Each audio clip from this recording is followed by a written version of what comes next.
નમસ્કાર દર્શક મિત્રો, હું છું પરમાર અનિશા. તમે જોઈ રહ્યા છો લોક સામના ન્યૂઝ. તો જોઈએ આજના સમાચાર સાબરકાંઠાથી અમારા રિપોર્ટર જીતેન્દ્ર સોલંકી સાથે.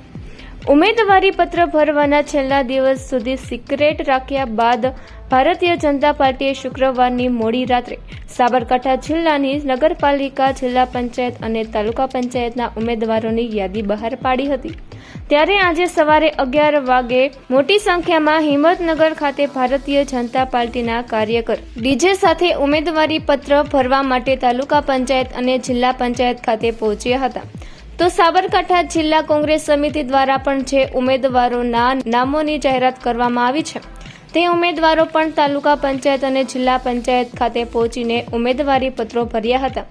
આ વખતે ભારતીય જનતા પાર્ટીએ મોટા ભાગના ફ્રેશ ઉમેદવારોની ચૂંટણીમાં ઉતાર્યા છે. ત્યારે આ વખતે ચૂંટણી રસાકસી ભરી રહેશે તેવું જાણકારો માની રહ્યા છે. ઉલ્લેખનીય છે કે આજે શનિવાર રોજ રજા હોવા છતાં ઉમેદવાર પત્ર ભરવાનો છેલ્લો દિવસ હોવાને કારણે સરકારી કચેરી ચાલુ રાખવામાં આવી છે. તો ફરી મળીશું એક નવા સમાચાર સાથે. ત્યાં સુધી જોતા રહો લોક સામના ન્યૂઝ.